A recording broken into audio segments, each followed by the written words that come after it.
Times were tough, so I sold my soul. And I don't think I'll ever regain control. Devil looked me in the eye, now I look the other way. What else could I do? I just stood at the doorway, knew I'd rather be drunk with you. I'd rather be drunk, but... Hey, Internet! Highway 47 here with you on... We're just going to call it night, because screw it. We're here with you tonight, doing a little bit of a retrospective. We want to celebrate having finished Season 1 by not doing an episode this week of Star Trek The Next Generation. So we're doing a little retrospective. We're going to give you a countdown. I am Shaggy B. This is Dracofunk with me. Yeah. And Scrodrick with the two of us. Hello, hello. We brought the whole crew tonight to talk with you all about some of our favorites and least favorites Star Trek The Next Generation episodes. And, I say we just get right into it. So what we've got for you here is we've got some... We've got a top 5 episodes for each of us. We're going to talk each about our own top 5s and why for the first season of Star Trek The Next Generation. And we've got some sort of special recognition, categories. Categories. I was going to say special recognitions that we want to make. Yes. We actually planned a little, but we didn't plan like terminology. So, it's still us. Yeah, we want to talk with you about what we thought about some of our favorites and least favorites, and we'd love to hear about yours. Things. Yeah, post messages in the comments. See what you think about our opinions, and tell us what you think of them, so we can see what you think about your opinions. How wrong I am. That's right. I want to know. That's one thing the internet's good at, is telling everybody else how wrong they are. Oh, and they are so wrong. I mean, You've been on the internet. Yeah, I've seen this whole thing about how vaccines are terrible, and how now suddenly anti-vaxxers have caused a measles outbreak in Washington. Mm-hmm. Amazing. It's almost like when you don't prevent diseases happen. I mean, I realize that's blasphemy, but maybe the baby Jesus will forgive me. The internet also says the Earth is flat. That's true. Although I really think half of the flat Earth people are just trolling everybody to see how far they can take it. Yeah. So, shall we start with our list of episodes? Oh, please. Deliver us from this line of conversation. Yes. Deliver us from the abyss into which we gaze. Distracted only by wedding rings. Yeah, so I was about to say, lead us not into the wedding ring. And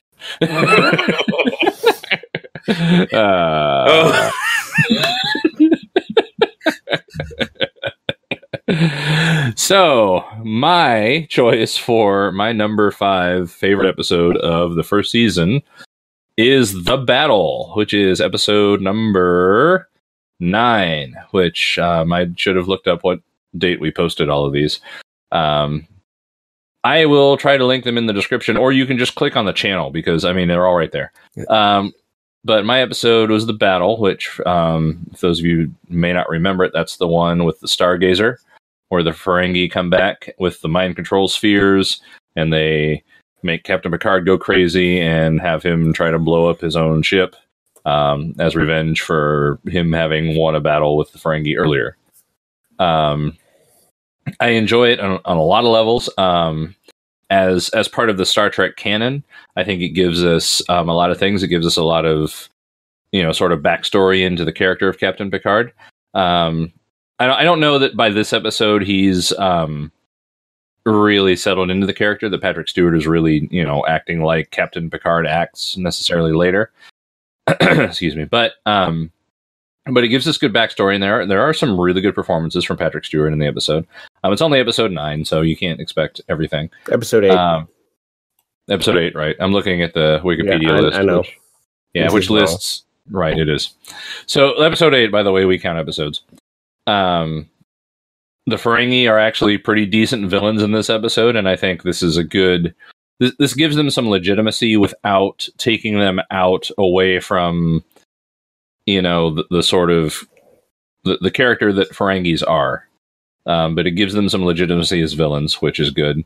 I still agree with the decision to abandon them as the main villain of the series, but at least in this one, there's a little bit of a payoff, you know? Uh-huh. I'm big on the visuals in this episode. I love particularly the effect that they actually show the Picard maneuver on screen. I like that they do a callback to the movie era warp effect, because there's not really another way to show it, to show what happens. And one of my favorite things about it is the way that the battle in the episode plays out between, you know, Picard commanding the Stargazer while he's out of his mind and the Enterprise, because it's extremely tense. You know, you're really invested in it, and it's done subtly. It's done without, you know, just, you know, hours and hours of guns shooting and Fire everything. Right, yeah. You know, nobody says that. Yeah. There's no fire at will. There's no fire everything. There's no shoot until they explode. There's no throw everything we've got at them. It, you know, like, these are all lines that have been in Star Trek, okay? that have just resulted in a boring battle. I mean, it, you know, I contrast this against the battle from Star Trek Nemesis. You know, the beginning and the end of Star Trek: The Next Generation Tactics. And in Nemesis, it's just like, it's like a fireworks show. It's just like shooting. You can't track it. You don't know what's going on. And the way they try to fix it is by, like, literally, you know, they cut to the bridge and then Data just reads a bulleted list of what happened in the last 2 minutes. And, you know, that's just, I don't want to see chaos and then have it explained to me. I want to see something I can follow and be invested in, and this really, really does that. It's to me, it makes it one of the best battles in Star Trek. I also really like that Commander Riker has to make a command decision, and he does that very well. He's very convincing as an experienced, mature officer, you know, handling the fact that Captain Picard might be compromised, he might be guilty of a crime. You know, you see the battle between loyalty and respect and doing his job. And so a lot of good reasons to me that this is a great episode. I'm going to mention one big con in the episode, and I'm going to quote Will Wheaton, who wrote a memoir about the first few episodes of Next Generation. And this is a quote from that memoir, which is about the moment when Wesley goes into the sickbay and he says to Deanna, Troy, and Dr. Crusher that he noticed that Picard's brainwaves match the transmissions coming from the spheres. And Will Wheaton says, Wesley, in that brief moment, magically defined exactly what the rest of the professionally trained crew, including the hyper-smart robot, hadn't noticed. The patterns of Picard's scan are identical to the low-intensity transmissions, yada, yada, yada. Wesley cements his relationship with Trekkies by muttering, "You're welcome, ladies." Adults. After they leave the room. Oh, that's pure genius writing there, guys. That's not going to alienate a single fan. Bravo. And so, you know, like that sticks out like a sore thumb throughout the episode. But otherwise, big fan of the battle. My number 5. Dracofunk. What's your 5? Hey, my 5 is Where No One Has Gone Before. Good choice. And what I did was, before I figured out what my 5 were, well, I kind of knew I just kind of rated the whole season. And the reason I chose this one is it's actually one of the really early on episodes that's actually really good. I think this is the first one where it's really like a Star Trek episode. And it's also the first episode where Wesley has a legitimate role. He does something respectable. Yeah. Yeah. And I kind of like the mysticism of the Traveler. I don't know why. I just like that character. He's there and nobody's really paying attention to him, but he's the one who's, you know, he's really the one who's causing all this. one of the things Next Generation always did well, and the Traveler is a perfect example of it, is they give you this occasional glimpse into the fact that humanity has a lot to learn about the way the universe works. Mm-hmm. And some of what humanity has to learn, we're not ready to learn yet. And I think that's does that kind of sound like what you're going for? Yeah, I like the fact that he's apparently a really powerful being, although he's on a different level than everybody else, but he's not so in your face about it like Q. Right. The other side of, I don't want to say omnipotence, but, superiority. Mm-hmm. It's like he wants to observe yet passively interact. So, well, to a point. He's not as direct intervention as Q is. Yeah. And by the way, just so you know, this is episode 5, and we recorded this episode September 7th, 2018. Okay, all right. Do you happen to have up when the battle was posted or recorded or whatever? We recorded September 28th. Okay, so a couple weeks later. All right, so if you want to go back and find those, and you're searching by date. Why would you search by date? I don't know why I wanted the date that we did it. I don't know, but thank you for providing it. It seemed like, for the sake of completeness, it seemed like a thing we should say. I don't know. Yeah. Yeah. Any more to say about that one? It didn't make my top 5. Okay, go ahead. Not really, but I think it was clearly in my top 5. Okay. It didn't quite make my 5, but if we had done a top 10, it certainly would have been there for me too. Yeah. I agree as well. And actually, I may have overlooked it when I was making my list, so now I'm reevaluating in my head on the fly. But we'll just leave it as it is. It's too late now, man. We've come this far. I know, right? We're 2/3 of the way through the first one. Just can't turn back at this point. So, Scrodrick, what was your number 5? Well, I've got a real time saver for us because my number 5 is also the battle.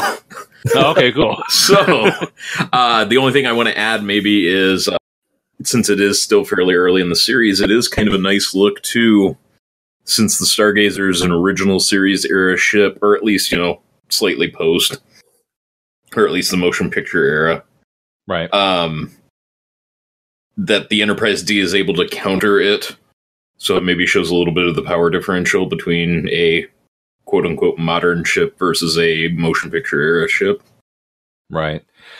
And you kind of wonder, like, and that is kind of one place where the CG, guns and explosions orgy might have been a little useful, would be to see the actual tactical difference. But I agree with you that we do see it. Yeah, I mean, I don't picture like the Enterprise A or the Enterprise Refit being able to stop the Stargazer as easily. No, certainly not. Otherwise, they would have used it in the Wrath of Khan.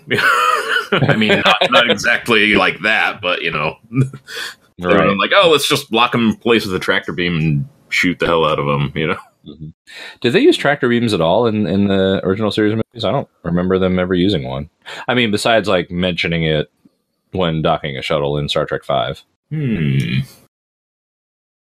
I don't feel like they did. No, I don't think they did. Interesting. Any more to add on the battle? That's what I've got. We kind of covered it when you did your thing. So, okay, moving on. Well, because I just realized this is probably a good idea. Okay, I'm gonna track what we say in a text file. Okay. Okay, Dracofunk. You said where no one has gone before. Yep. And Scrodrick also said the battle. So, for number 5, Scrodrick and I both chose the battle. Dracofunk chose where no one has gone before. In number 4, I chose... What did I choose? I chose 11001, episode number 14, which we probably posted in like the end of October. I like this one a lot. It's one that Let me clear my throat for a second. What happened? I cleared my throat. But 11001001. I'm sorry. So here's what I did is when you said that, I clicked the episode to see when it was. I forgot to pause it. And it starts out with this loud sound and Scrodrick making some noise. And I didn't realize I didn't realize it was the episode. Well, was that the one we recorded when you were at my house? Because I seem to remember like you bursting into the room while the recording was live after we were done and being like, "I'm going to make that the beginning of the episode." I think that is true. You guys recorded that on November 9th. You guys, I was there too. Right. but Okay. Anyway, back to the actual episode. Okay, so 11001001. It's a good plot. And I wrestle with it a little bit because I'm always thinking like, how is it that easy to steal the starship?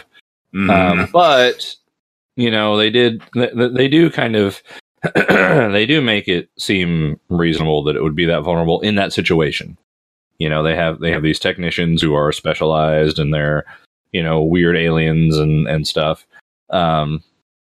So in that sense, it kind of works for me. Enough that I'm able to buy it, you know.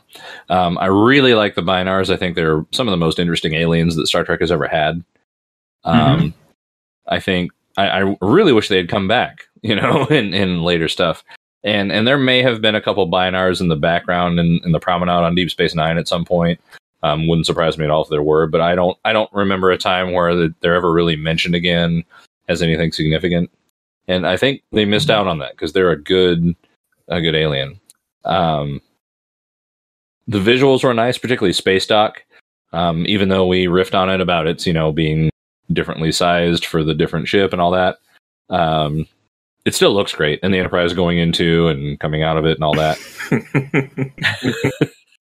which I seem to remember some off-color humor about that. But don't let that take away from the fact that it, you know, looked good. I like the way the holodeck was used. Minuet's a great character.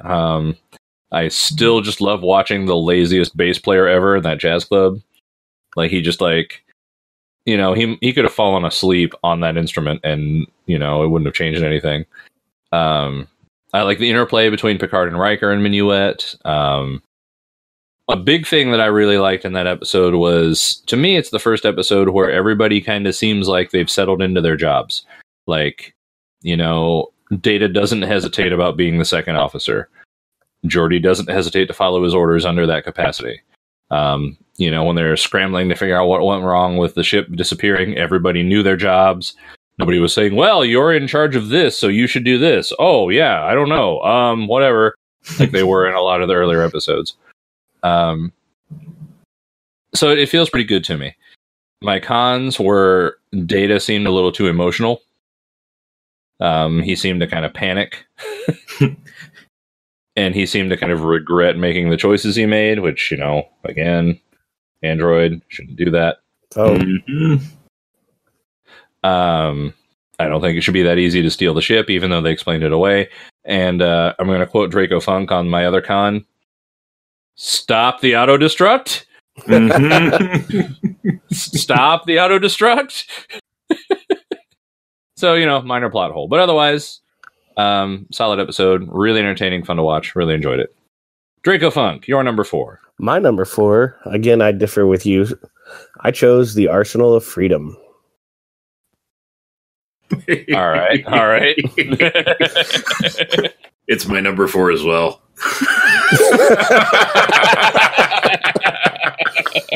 Awesome. So I'm 2 for 2 with agreeing with at least one of you. So. Hey, you know, that's nothing wrong with that. I just really enjoyed this episode. I don't know why. I think the whole premise about it is a little quirky, but oh yeah, it's very campy.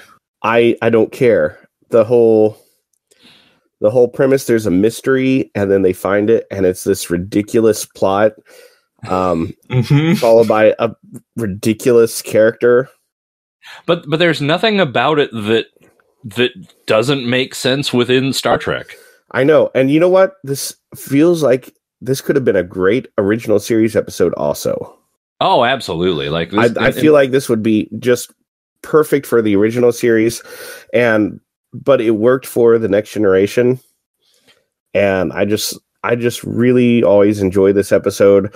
I enjoyed Geordi being in command for the first and only time. Of the Enterprise D. Yeah, until alternate future flashbacks and yeah, exactly. He's on different ships, Yeah.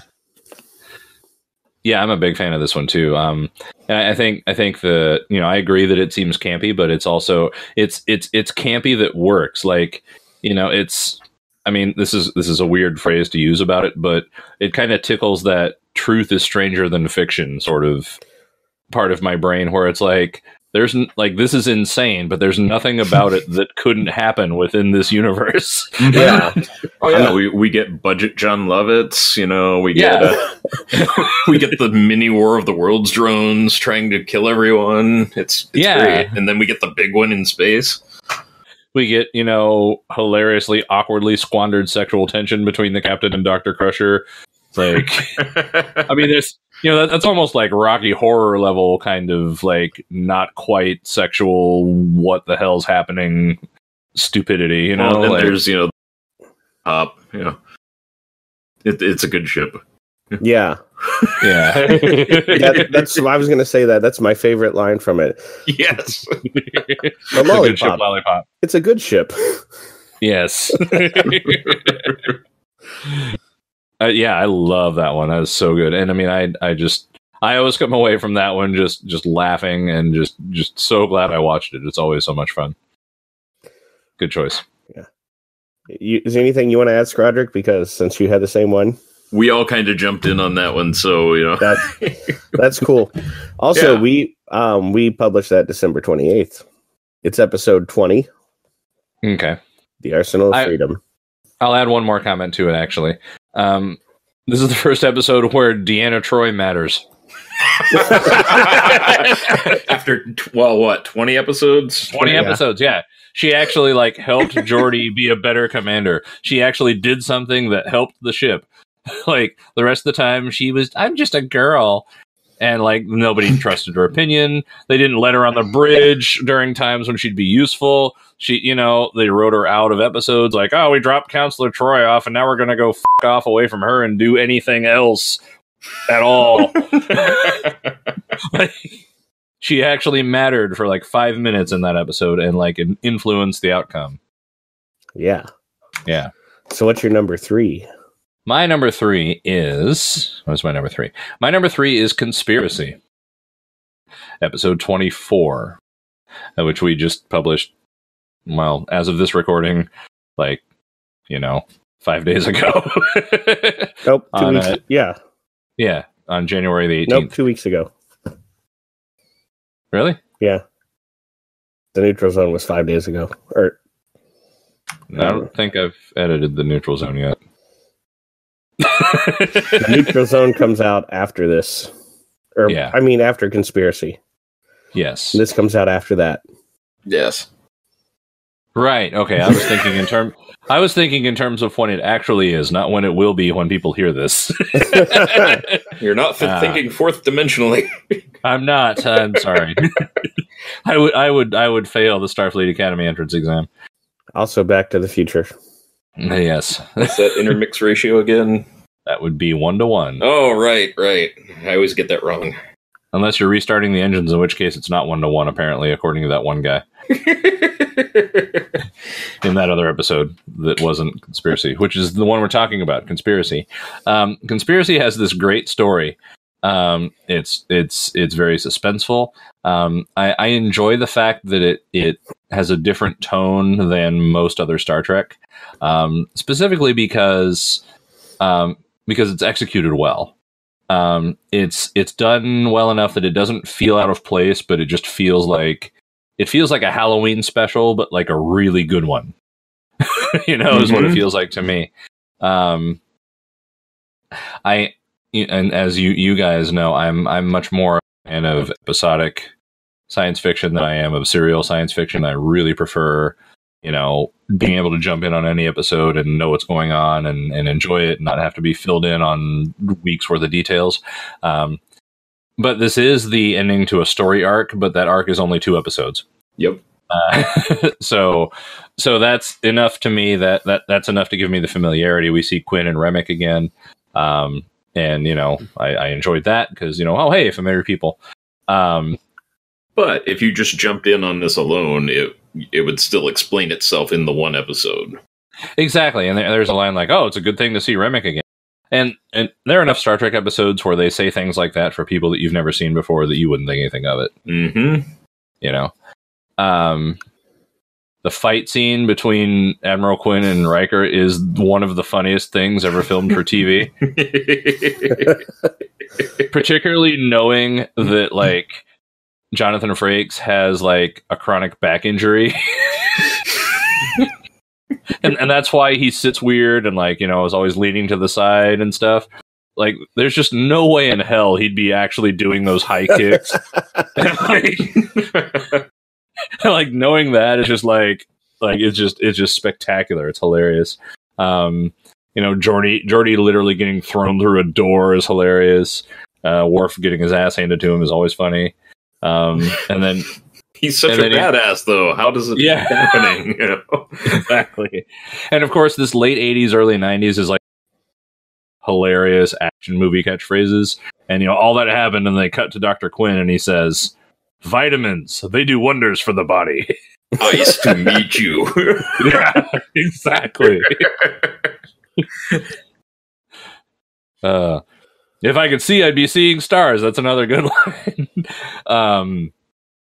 As a child of the mid 80s, the 80s horror movie effects where, the phaser like melts Remick's chest and then blows his head up with the stop motion clay animation is hilarious and awesome. Yeah, I mean, it was a bit more graphic than I was expecting. Yeah, but it was the 80s, so nobody cared. Yeah, it's like, well, wait, this predates RoboCop. We determined that, right? Yes, we did, yes. But, I hadn't seen this episode until after I'd seen RoboCop, so I was already kind of desensitized to graphic 80s violence. So. Right. Picard and Riker get to kick some ass together. You don't get to see that much. However, this episode has a lot of cons, and there are enough cons to keep it out of my top 2. And I'll just list them. Number 1, how are there only 3 people on planet Earth? Well, okay, 4. Like 5. There's that one security guard, remember? That's true. So they come back to Earth, right? And like, oh, Earth, it's good to see. There are no star bases. There are no space stations. There are no shuttles. There's no starships. There are no bases on the moon. There's no cities. Nothing. Like, 24th century, I mean, you guys know what Kessler syndrome is, right? Yeah. For those of you in the audience who may not know, Kessler syndrome is when junk and debris and dead satellites and fuel tanks accumulate in orbit around a planet. And you end up with this, cloud of just garbage. We have a problem with that now. Like, enough of a problem that they have to plan for it. How in the world is Earth that clearly visible? Why is there nothing there? And then they hail Earth and they get, these 3 admirals. And it's like, oh, the Enterprise. That's weird. Like, how in the world does nobody else notice? How are they not getting more communications? How is there not more comm traffic? Anything. How did the Enterprise sneak up on us? Right, exactly. No wonder the Breen were able to attack so easily. Right, yeah. Or the Borg or, all the other people. And so all of that, I mean, there were more Starfleet officers on Ditalix B, with 4 starships there than there were on fucking Earth. So, yeah. I wish we could have seen some of the other ships. We didn't get to see them. Like the Horatio, we saw it destroyed, but we didn't get to see the actual ship. We didn't get to see any of the other starships. We have like we have like second and third hand knowledge of what's going on anywhere else in the Federation this entire episode. And for that, to me, all of that adds up to me, and it hits the part of my brain that is the fact checker for conspiracy theorists, and it trips the bullshit flag. It's enough, like, it's enough out of reality. It's enough, like, there's enough peripheral stuff that can't be real that I don't quite buy it. I don't buy the episode. I can't convince myself that it actually happened and that it's really a part of the canon. I think the Star Trek V theory, where it's life is but a dream and it's all a dream that one of them is having at the campfire during the entire movie, I think that I'm more comfortable with that explanation for this episode. As in, somebody invented the whole thing. It is a conspiracy theory. It's a what if this happened kind of Halloween special. That I'm more comfortable with that than I am in it actually being a part of the actual canon and really having happened. And to add to that, they never mention it again. There's never, oh, hey, you remember that time the parasitic worms took over Starfleet Academy? No, nobody mentions it ever again. So I just, that takes it down out of my top two. I can't buy it. So there we are. Dracofunk, what's your number 2 or number 3? My number 3 is 11001001. All right. So, perfect. My number 3 is also 11001001. All right. I'll write that down. Well, I chose this because this is, I really like this episode. I like the concept of the binars. I think it does a lot, which the holodeck, for better or worse, will become a big part of Star Trek lore after this, after this season. Well, right. After the Next Generation. And I feel like this has a lot. This is the first time we really get to see an in-depth program. I love Riker playing jazz. Yes. The song he plays, I think, is The Nearness of You. I think so, yes. It establishes him as a musician. Mm-hmm. Which, Jonathan Frakes actually does play the trombone. That's his trombone he's playing there. I don't think that's him playing, but... He does play in a couple later episodes. Yeah. I don't think that was him, though. Yeah, I was going to say, musicians, please point out when it actually is a person playing, in future episods. Oh, as soon as they get string instruments, I'll be all over it. Well, I can pick that one out. I'm good enough for that still. You're a recovering violist, yes. Yes. Yeah, I quit many years ago now. I try not to relapse. So, right. Yeah. If it is him, he recorded himself playing at another time and played it back. I never looked into it. If only there was some. If there's only some way, yeah. I think the story about how the Binars steal the Enterprise is completely reasonable within the confines of the story. It's not the first time we see the Enterprise being stolen out of Starbase, backing up out the doors, and then flying away. That's a good point. Oh, somebody's stealing the Enterprise. Maybe we should beam onto it. Yeah, nobody thinks of range that. Now. Well, to be fair, in this one, they thought that it was going to explode. So, Yeah, true. I love the interplay between Riker and Picard, just like you said, and with Minuet. I like the character of Minuet. I'm glad that they brought her back briefly later. Right. I just really enjoyed this episode. Well, and part of what made it enjoyable for me is, like we said earlier, it's one of the episodes where, for the first time that I really noticed, where it's like, hey, these are the characters. They're not, kind of still trying to find their footing. It actually shows them camaraderie, especially I noticed the group going to play Parisi Squares. Mhm. That's true. Worf kind of makes a joke, maybe. Yeah. Well, sort of.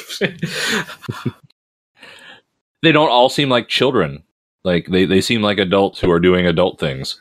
Yeah, it's like they're doing their job and they're having some time off, and Like their episodes. Okay, so my favorite episode of the Teletubbies was 11001001. You know, it was. How did we pick the same one?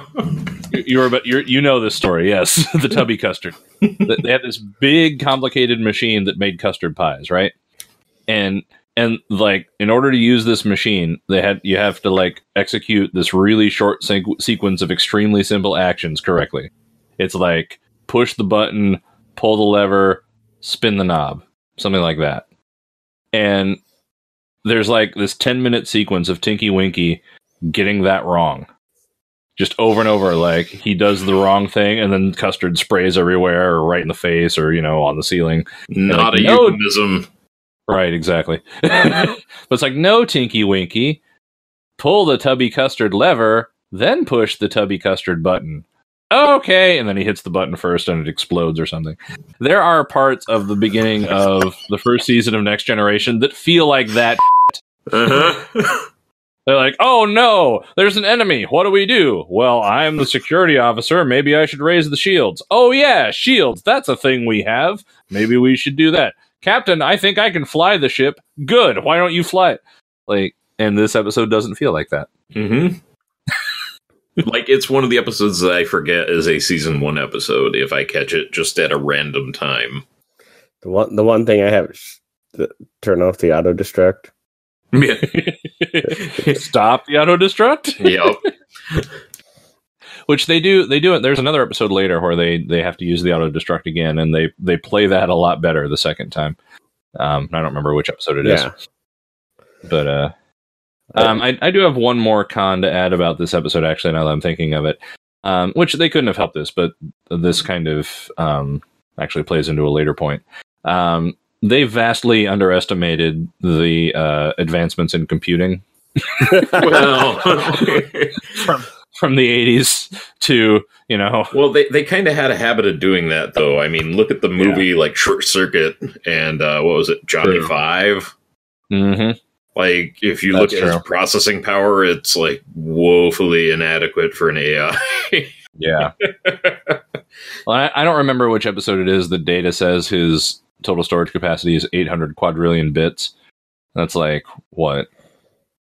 Like 50 terabytes, or something like that. I'd have to do the math, but you know what I mean. Yeah. So he couldn't even fit all the porn on the internet into his hard drive equivalent. Exactly. Well, I mean, that would trigger like a positive feedback loop with Rule 34, right? Because if it exists, there's porn of it, and if he managed to fit all of the porn on the internet into his brain, there would be porn of him doing that, and then that would have to be added, and that would keep going. So, but then again, he's an AI. He can dynamically create porn on the fly. That's right. Anyhow, let's move on. This is the neckbeard equivalent of could God create a rock so strong he couldn't smash it, right? Well, what would happen if we gave everyone rocks? Then oh man. All right, moving on. We're on number 2, right? Yes. Okay. Number 2 for me is The Arsenal of Freedom. Yeah. Which we've always talked about. I'm only going to add one thing because I'm looking at it before. Fucking Engineer Logan. Oh, yeah. Yeah. Yeah, let's just shoot him out the airlock. Yeah, and like most of the guest characters, the guest stars, just, and he's the best example of it, just completely flat acting. It's like the director didn't care, like, come in and just read these lines. Don't bother like making a face or saying anything, walk at the same speed, just look at everybody totally blank. I should be in command because I outrank you. And what he does is take me out of the episode, honestly, between his terrible delivery and just the fact that he's getting in the way so much that it's cringy. Not a fan. So, Dracofunk, number 2 for you. Number 2 for me is The Neutral Zone. All right. I really enjoy this episode. I think it's a great way to bring the Romulans back in. There's all this... There's a build up to it, and they just keep building up, and then you finally get to meet the Romulans, and there's this tense standoff, and especially since we haven't seen the Romulans since the original series. They weren't in any of the movies. Not up to that point. It bears mentioning that there's a Romulan in Star Trek V, but that wasn't made until 2 years after this was released. Yeah, and they don't even show her ears, which I always thought was funny. That's kind of true. But they didn't show a Romulan ship either. It's a new model. And it's huge. Yeah. It's one of my favorite ships from the Next Generation. And to top it all off, they're showing the Romulans like they're this great big enemy, but they're worried about another enemy that has baffled both of them. It's like there's these two giants in the playground, and there's somebody bigger. And we don't know who it is, and we can't see them. Right. Yeah. It actually starts a story arc that will come back. Yeah. Well, and especially since it's the Romulans who specialize in stealth and being sneaky, don't know who the it is. It has actually one of the best B plots of the entire first season. Absolutely. I mean, there aren't many B plots at all in the first season. Yeah, it has a coherent B plot that matters and that I'm invested in. Definitely. As opposed to Wesley's trying to do something in school, or I'm trying to think. Not pick on Wesley, or Gordy's trying to get a date and it doesn't work out. Mm-hmm. The only other episode I can think of in the first season with a good B plot is The Big Goodbye. Yes. But I really don't think there are any other that are decent. I don't know. I just really think this doesn't feel like a first season episode. No, it doesn't. Not at all. It's very, very good. Very, very good. Scrodrick, what's your number 2? My number 2 is Conspiracy. The problems with the episode did not keep it out of my top 2, because I do like that it's kind of a weird horror plot. You don't see that a lot in Star Trek. That's, true. It's very unique as far as the Next Generation goes. I liked the creepy worm aliens, even though they were bad stop motion, but that's, I'm a product of the 80s as well, so I can deal with it. Yeah, I mean, you can see right through it, but it's just so charming. Yes. Yes, charming worm parasite mind control bugs. Yes. Right. And I did like that it was a payoff from an earlier episode. I really wish they would revisit it later on. Yeah. And that's one of those things that I can't buy it. Yeah, it has become a fever dream because they don't ever mention it again. But just the creepiness of it, like, hey, all of the higher ups have been taken over by this thing. Mm-hmm. It's kind of scary, and maybe it rang higher just because, like we were saying during the episode, it is kind of ringing true with what's going on these days. Yeah, and it's like, I mean, you guys know I'm pretty quick to call bullshit on current events, but I can't help but think that sometimes I just make outlandish claims because I'm riled up or whatever, and like the most outlandish ones I make are the ones that are actually end up like real lately. Mm-hmm. It's just horrifying. One thing I like with my sci-fi or my Star Trek is when it brings up a topic in a way that doesn't directly confront the topic that is contemporary.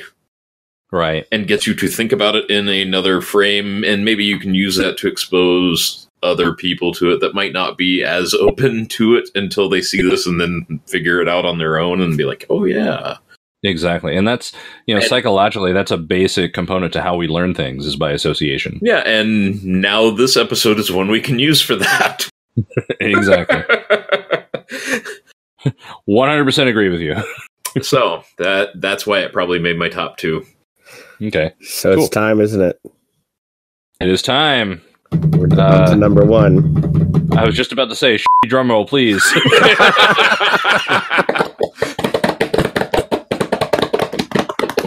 I'm pretty sure I know what yours is going to be. Go ahead.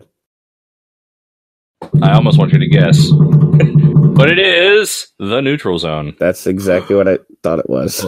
Yeah, I love the Neutral Zone.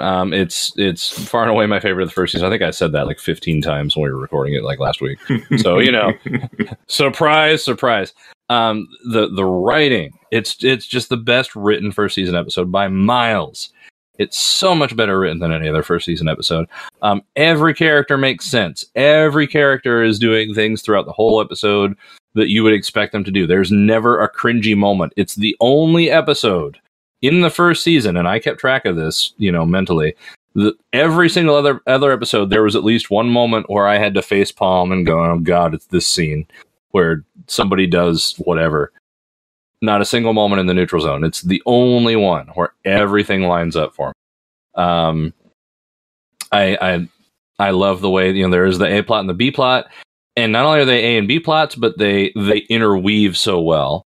And the more you think about it, you come up with this consistent theme of like the idea of resurrection, right? Literally, here are 3 people who have been resurrected, and then we have this rivalry that's being resurrected from times past, and we have to just as the people the 20th century people are learning about life in the future, they're having to adapt to a new future that they don't understand. The Federation is having to adapt to a new Romulan Empire that they know nothing about and don't understand. And it interweaves so well. Particularly, I really like the moment with the financier on the bridge, and he's the one who figures out the last piece in the puzzle. Does Counselor Troy's job maybe better than she could have at that point? Yeah, exactly. Yeah. Data is used very well. I think throughout the whole first season, they were looking for moments for Data to be an awkward android, and they just didn't find good ones, and they finally found a good one, and they kept with that formula. Whatever they did to make Data work in that episode is just so good. Well, one moment at the beginning of the episode, because full disclosure, my number 1 is also the Neutral Zone, so I'm just going to jump in now. Okay. The very beginning of the episode, what really adds gravity to the situation they're in starts with the B plot where Data is going over to beam over the 3 survivors. Yeah. And Captain Picard, instead of being like, oh, that's a great thing, he's like, we have to get on with this other stuff, whatever, It's like, what? That's not like Picard. And then it's like, holy shit, this is a bad situation. Okay. Yeah. I can totally see why you'd be like that, Exactly, yeah. Get them out of my way, which seems harsh, but completely understandable given the situation. Mm-hmm. But at first you're like, oh, this is weird. What the hell, Yeah, absolutely. And the guest stars play that up real well. You see 3 different perspectives on this whole thing. It's a natural human thing to wonder what it would be like to suddenly wake up again 300 years from now, and you see 3 very different responses. Mm-hmm. You see the struggle for power from the person used to having the power. You see the roll with the punches attitude of the easygoing musician party animal guy. Probably my favorite character in that episode. Yeah, he's great. You see the just panic and meltdown from the poor housewife, and then grasping for straws, looking for descendants later. Right. Yeah, and they all do that. They grasp for straws their own way too. She's looking for family because that was what she valued. He's looking, the financier is looking for his wealth and his power, and he's so desperate that he's interrupting the functions of the ship, and the party animals falling back on what he knows. We're just drinking martinis and having parties. And look at this person. Exactly. So it's just so well written. The Romulan Warbird is one of my favorite spaceship designs in anything. Oh, yes. I love it. I love it. I used to hang out on... That was my, avatar picture, was a Romulan Warbird. Yeah, I remember that. One of the things I love about it, it fits the Romulan theme with, the bird of prey, but it has that big open chamber in the center, makes me really think that they built this ship big on purpose. Like they made the hollow center just so the space frame would have to be larger to make the ship more intimidating. And that's such a Romulan thing to do. I love the design. Counselor Troy has an important role, even though, Captain Picard kind of forgot about her. Dr. Crusher, this is more your thing. What about the psychiatrist, My only con to the whole episode is why did they put the scene with Counselor Troy finding the woman's relatives after the Romulan encounter when she should have been on the bridge reading emotions when the guy from 400 years ago had to do that instead. But that's the only point in the whole episode where I was like, why did this happen? It's so good. Far and away my favorite. So that leaves Dracofunk. Final drum roll. My number one episode is Conspiracy. I knew it. And I heard when you were talking about it, why it didn't make your top two, and I think this is why I looked over it. Is I think the Federation was so subverted that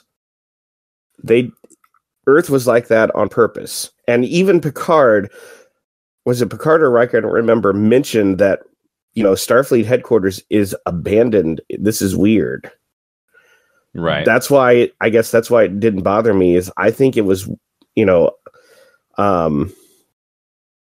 literally that abandoned on purpose.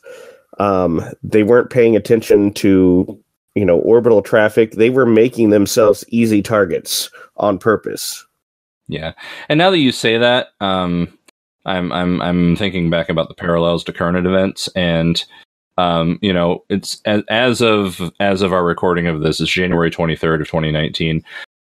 Our government has been in shutdown for 33 days. And the parasites are out amongst the people. Yeah, well, and even down to things like, half of the White House staff positions are unfilled. We don't have an attorney general. I think we have a secretary of state, but, I'm pretty sure we don't have joint chiefs of staff right now. The president isn't holding press briefings. We don't have anybody at home in our own government. So as unrealistic as that seems to me, like I said a minute ago, every time I say something completely insane as a wild comment about ranting about how bad things are, it actually happens. And so, maybe truth is stranger than fiction on this one also. And the other way I look at it is Data even says, Starfleet's right hand doesn't know what its left hand's doing. I think that was totally on purpose. They were trying to show how, out of it they are, and maybe they don't speak of it because, because they don't want to admit it. They don't want to admit it. They don't want to let any other races know how easy they were subverted. And remember, when the Enterprise does show up, Remick was the one who was really in charge the whole time. Right. And you see him walk in and whisper something and then leave. I always on later viewings view that as, he's coming in there telling them what they need to do. Right. I remember they even paused it. And the other reason this is my number one episode is I remember back when I first started watching Star Trek The Next Generation, actually watching it, other than there were a few episodes I caught here and there. This was the first one I really got into and was really excited to see what happened. I remember in the very beginning of it, after that hilarious fight scene with Riker, and Worf walks in, I thought Worf's going to really show, what he can do against this guy. I thought it was going to be a good fight. It totally wasn't. Worf got his ass handed to him, but I love it when that happens. I'll get you, bro. I love that. This was the episode that really got me into Star Trek: The Next Generation. This was the one that made me the most excited that I saw in the whole first season, because when I started watching it, they were rerunning it, and I called it right at the beginning of the first season. I think somewhere around somehow I missed Code of Honor. Don't know how that happened. Oh no. Around Where No One Has Gone Before. And I wish we would have seen the other ships. Yeah. But I think part of that is some of the we're not supposed to be here. We don't want our ships in visual range of each other because we don't want this meeting to happen. Right. This weird stuff's happening. Something needs to be happening. I think that adds to the suspense to it. Mm-hmm. I buy your counter argument. I really do. I'm still not sure if it holds up for me, but I'm leaning more toward accepting it for what it is based on what you've said. And even the crappy special effects at the end, I still just love that scene. Mm-hmm. Yeah. Oh yeah. Because it's so unexpected. It is. Yeah, you expect him to be vaporized, and his head literally swells up and explodes in like slow motion instead. I love it.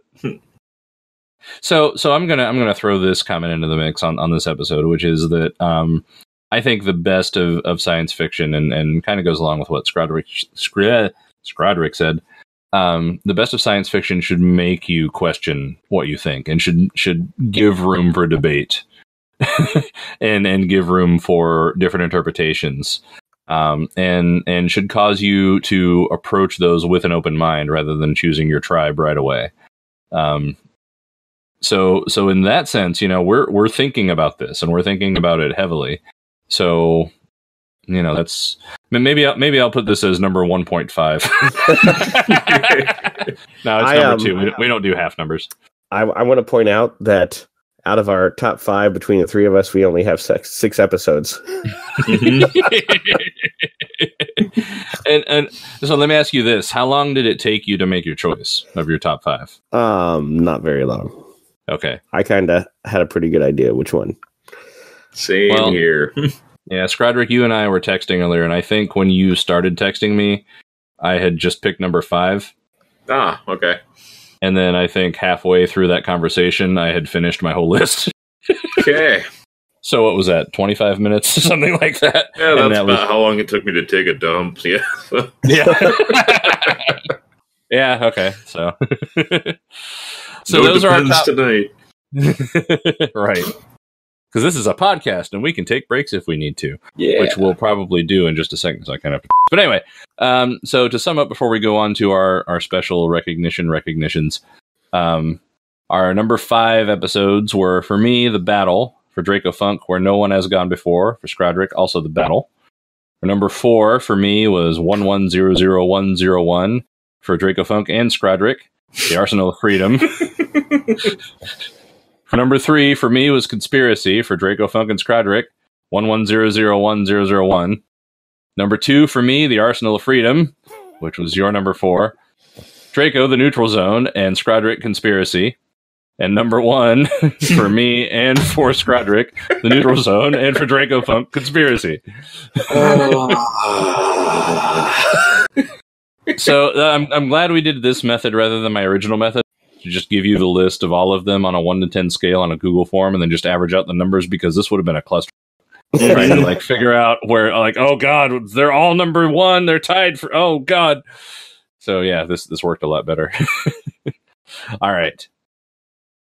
So we have some special recognitions that we want to make as well. Some other comments. A top 5 list isn't enough for us. So we're going to start by just going around again with our least favorite episode of the first season and why we think so.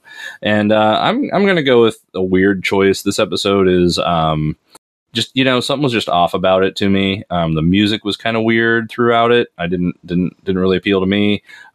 Even things like the lighting on the bridge wasn't quite right. I think Counselor Troy was trying to do her job, but she just came off abrasive, and just something is off with the tone. And I lied. It's completely racist and terrible. It's Code of Honor. I hate that.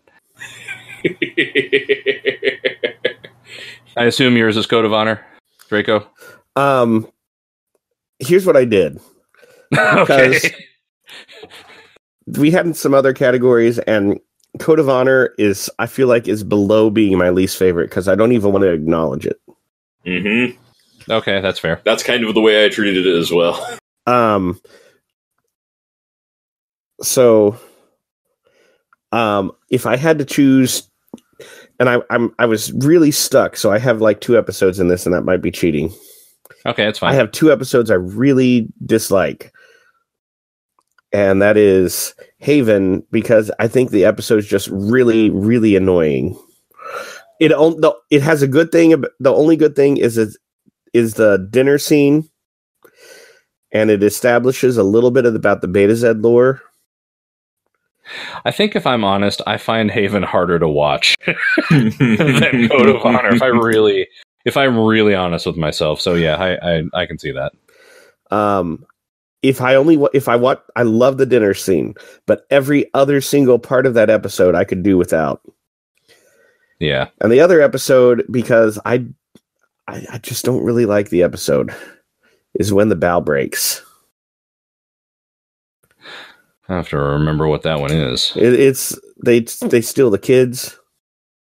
Oh yeah, I think the I think really tiny kid. Yeah, I think the whole premise of the episode is weird, and it's honestly, for what they're doing, I think they shouldn't have taken Wesley because he's too old. Mm-hmm. Right. And the premise for why they took them in the first place is ridiculous, and the fact they only took 5, the episode doesn't work for me, and yeah, that's fair. It's more annoying. Right. Scrodrick. My least favorite episode is Skin of Evil, just because Really? the way they treated Tasha. Like, I know that she wanted off the show, but they could have put a little more effort into it than slap, she's dead. So, just being honest. So that kind of made it my least favorite episode. It was a really bad way to write somebody off the show who then later decided she wants to be back. So they have to make a convoluted way for her to be back. Yeah. And, I read kind of it's like, Denise Crosby will hit up some of the conventions lately, like pretending she's part of the club when really she wanted out, like, almost immediately. Right. So. Yeah, that's annoying and infuriating too. Yeah, so. Well, moving on from that then, because I don't want to be pissed off anymore. Yes. I agree with both of you on all your reasons. Guilty Pleasure episode. Guilty Pleasure is just the episode that isn't great, isn't terrible, but it's just one that just makes you feel good to watch it. Well, I mean, and I'm gonna. You may have what? Go ahead. Mine is the pilot, Encounter at Farpoint. I enjoy it. It's the characters are awkward and stilted, and Data in particular is terrible. The writing is weird. Nobody talks like human beings. The uniforms don't quite fit. But it's just fun to watch, and it feels like because it is old school science fiction. It feels to me a lot like a 1950s, novelized story, or like a Robert Wise film almost. Not too much, but it is really reminiscent of 50s, 60s, 70s, maybe early 70s. But it's the old, cerebral science fiction. It's the old technology is this mysterious, amazing thing that's going to seem mystical and crazy. And it pushes a lot of those buttons. And it gives me it makes me think of Asimov. It makes me think of 2001 in some ways, just with the pacing and with the very grandiose nature of what you're doing. There's a lot of silence in the episode that I don't think is excessive. I don't think it's paced slowly, but it just feels good for me to watch. So I enjoy it for that reason. Dracofunk. Okay, my guilty pleasure, and you're gonna laugh at me. Well, that's why it's a guilty pleasure. You know why you're gonna. What episode do you think I'm gonna choose? I just want you to hear. I hope it's not Code of Honor. God, no. I think you're going to say coming of age. No. Okay. I'm actually going to say The Naked Now. I believe that. For all the things wrong with the episode, it being too soon, I really enjoy the episode. Yeah, and it is entertaining. I think I like Data in the episode. I like Wesley in the episode. All their quirkiness, all the crazy antics. I agree with you it being too soon, but I didn't see it in that order. I saw it later, and I just remember thinking, wow, I've never seen this episode. I actually really liked it. And that's probably because I liked I'd already knew all the characters, and even though it was early in the season, seeing it later, the way they act makes sense. Yeah, it does. And you can really tell in later episodes that they took to heart what happened in that episode. And, you can see little acting choices, like the way Dr. Crusher looks at Captain Picard. Mm-hmm. After that episode, you can tell that she's got the hots for him. At least, throughout the rest of the first season. I think that episode has the worst performance by Patrick Stewart of anything I've ever seen. Which in its own right is entertaining. He gives, Yeah, and the laugh, what sort of thing? Ha ha ha ha ha ha ha. No, but it really is entertaining. I can. That makes sense to me. Scrodrick? My guilty pleasure is Justice. There are a lot of reasons why it can be a guilty pleasure, but probably my favorite. Well, I can think of lots of them. I can think of very few of them. But no, I do like we're children, you're punished by death. So just the ridiculousness of that plot point makes it one of my favorite episodes of the first season. Yeah. And I like the god and how it it actually seems to be a god and they never explain it. When else in Star Trek is there actually God involved and God actually turns out to be God? What is this thing? It's our God. Oh yeah, but what is it? And then it starts rocking the ship it's God, don't piss it off, go back. That always makes me laugh when that happens.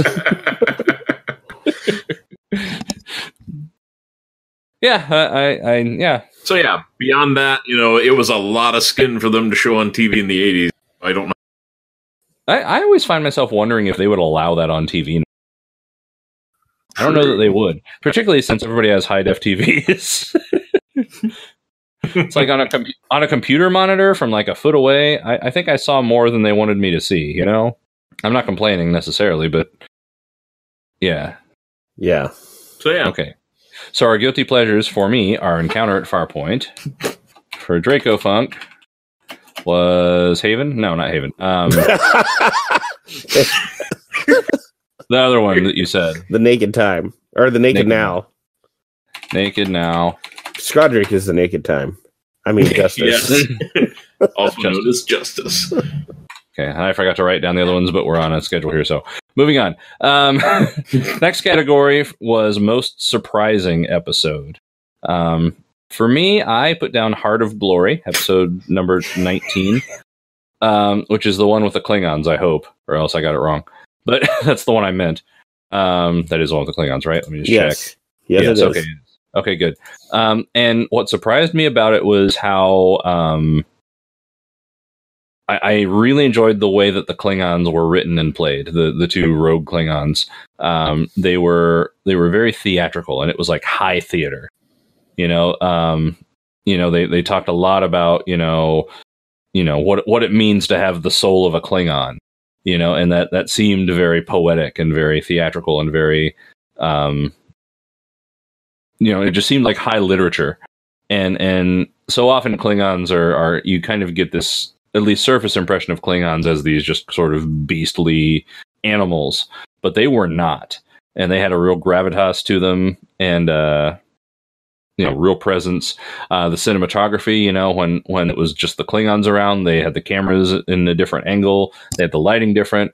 And I really enjoyed that. Really surprised me watching it critically, how invested I was and just how beautifully done the Klingons were in that episode. Just very compelling, and I really, really enjoyed that. Dracofunk. Most surprising. You're gonna laugh at me. I chose We'll Always Have Paris. I'm not laughing, but I'm confused. What surprises you? Honestly, it's the whole scene at the end with Data, where he's infiltrating the station. Oh, really?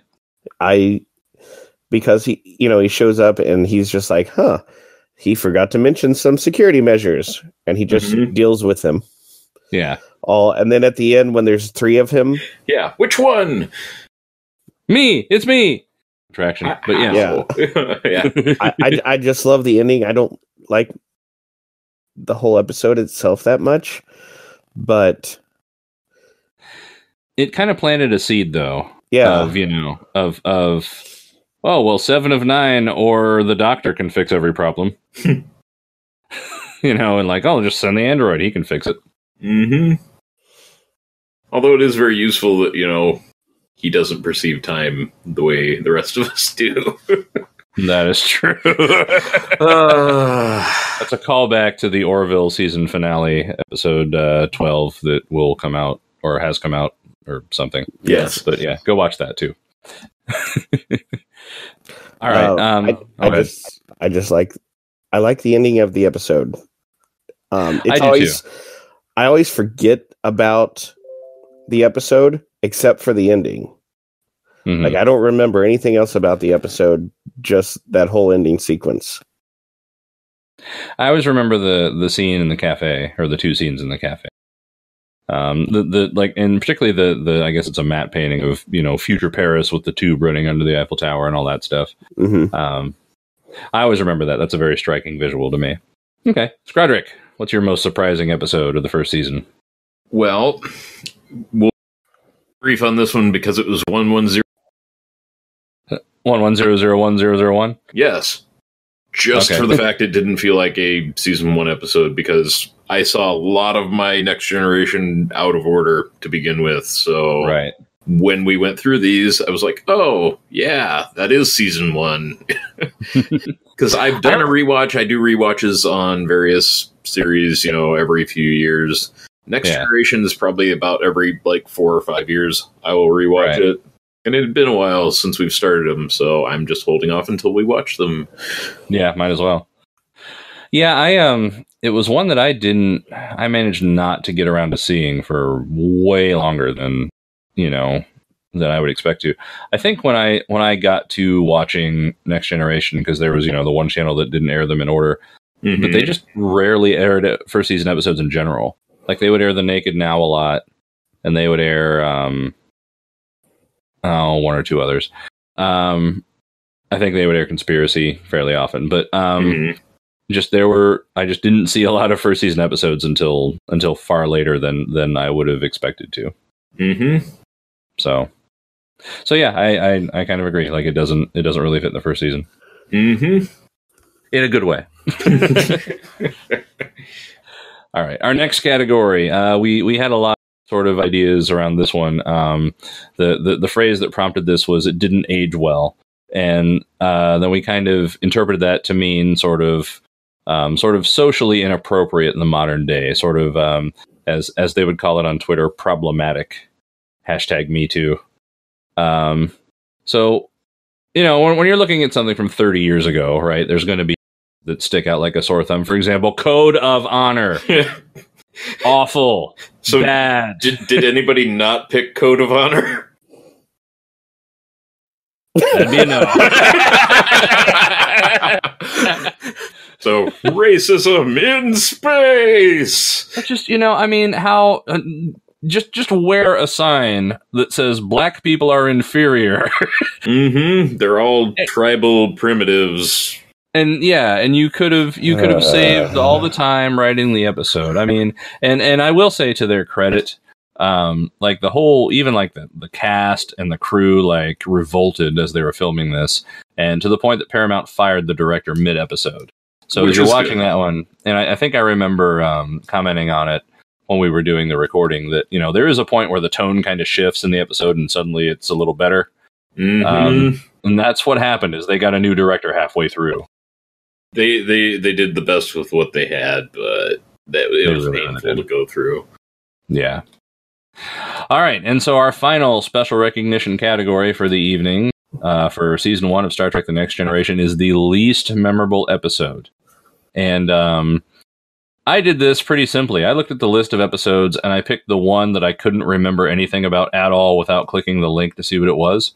And that's the one I chose. And that one was episode 21, Symbiosis. Which, for those of you who are in the same position I am, which I assume is you, is the one with the opium, the drugs. Yeah, I remember that one now that I read this. But it's got David, it's got Merritt Betrick in and it. Joaquin. And yeah, which they do a great job. But just the plot, it's just such a forgettable overall episode. They did a great job playing those characters, but it's just not. There's not enough there. You know, it's okay. Drugs are bad. Got it. Move on. Why do people do drugs? I guess I just don't understand, even though you have direct experience with being drunk, stealing a starship, almost killing everyone, and having a great time doing it. It's okay. It won't be the last time he like gets high and does something bad. That's true. So least memorable for me, Symbiosis. Dracofunk, what about you? The Last Outpost. Oh yeah. I remember a guy on a bridge and he goes to hit Riker and he doesn't, and Riker just stands there while he does it. I couldn't tell you why or why it mattered. And the Ferengi being... I remember the Ferengi were there, but man, that's all. Yeah. There was some Ferengi and a guy on a bridge.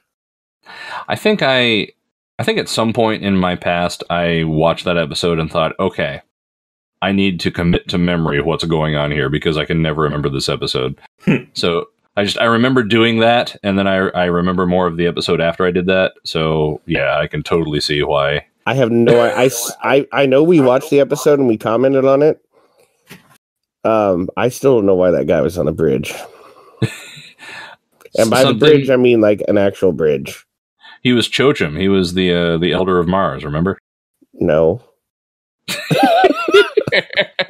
And that's a callback to Santa Claus Conquers the Martians, which we have with the video included uploaded commentary on our channel. Do we still have the video not included also? We have them both, in fact, because I'm not taking them down. I produced a perfectly good 10-minute rant for that videoless one. I'm going to leave it. All right, Scrodrick, what's your least memorable episode of season 1 of The Next Generation? So, being the casual I am, and I have to miss things for work and such, because I have to pay the bills, you know, I didn't... Full disclosure, I didn't go back and watch some of the episodes you guys watched without me. So I was going through the list, and I had stopped at We'll Always Have Paris. So I watched it this morning. That way I could figure out what the hell it was about, but I didn't remember watching it ever. Wow, and, okay. Yeah, and it really struck me because I immediately recognized the actor for Dr. Mannheim as Sigmund Freud from Bill and Ted's Excellent Adventure. So I think that's something I would have remembered if I had seen it before, but maybe I didn't. So that is my least memorable episode because I was like, have I ever seen this before? Yeah, I agree with both of you. I mean, we'll always have Paris. I just like I said, I just really only remember the ending of it. And for Symbiosis, all I really remember is David and Joaquin. Mm-hmm. Yeah, I had to go back. It was the only one because I mean I've been on every one of these, and I had to look through the list. You know, having watched these one a week basically, except for we skipped 1 week since last week of August or something like that. Mm-hmm. I stared at. I was looking at the Memory Alpha list of episodes, and I was staring at Symbiosis, and I'm like, okay, I know where it is, and that I remember what we did before it, what we did after it, and I just could not at all place what happened. And I'm like, well, that wins it. The other two that I have a hard time remembering all of is too short a season. I only remember the guy's gun rack behind him. Yeah. And the other one I have a hard time actually remembering anything about is I can't remember it. Hold on. Let's see. Let's look through the list here. Counter Farpoint, Naked Now. Lonely Among Us. Lonely Among Us. Okay. What was that one again? It's the one with the blue stuff. The blue lightning. Blue Lightning? Oh, right. Yeah, the space cloud that convinced Captain Picard to beam himself into space for no reason. Yeah. Yeah, that one. Like, come join us. And then he went and joined them. He's like, they left me. I went back now. Yeah, and the lizard people that I thought were fish people, but I was thinking of another episode later. Yeah. Right. Those guys. Cool. All right. So, we're on a bit of a crunch because we ran over our recording session. And so thank you all for joining us for Season 1 of Star Trek The Next Generation. You think by now I could say that. We will be starting Season 2 of Star Trek The Next Generation very soon. 2 weeks. 2 weeks. After this, we plan very strongly to release a commentary for the Director's Cut edition of Star Trek The Motion Picture as our celebration for finishing a season of Next Generation. We're just going to go through the movies every season, even though it's an original series movie. But, better, trust us, if you've never seen any Star Trek movies, you'd rather we did the original series movies than the Next Gen movies. It's just better. Well, and some arbitrary research tells me that the Director's Cut and the Director's Edition are the same thing. Okay, good. So whichever one you're looking at, if you're watching from a DVD, which is probably the version we'll use, or if you buy the Director's Edition to stream on Prime or on YouTube or wherever, you can go ahead and do that. But if you want to watch along with us on DVD, you can tend to find these Star Trek movies used at, pawn shops and old used video stores and stuff like that.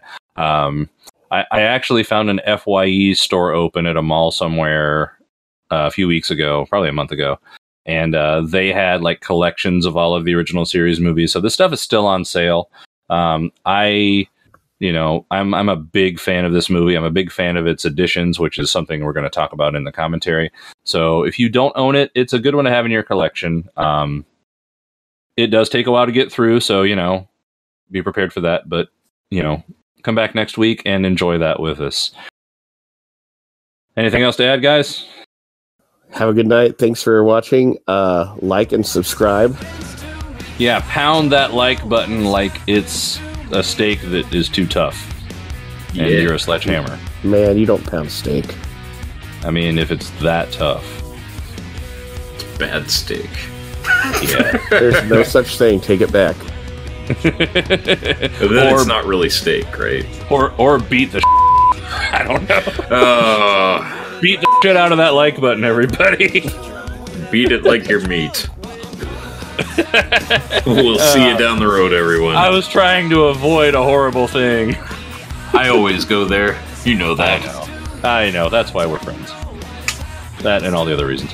All right. Good night, everybody. We'll see you in Season 2. Yep. For the child. Yay. Oh. Good night, everybody. Good night.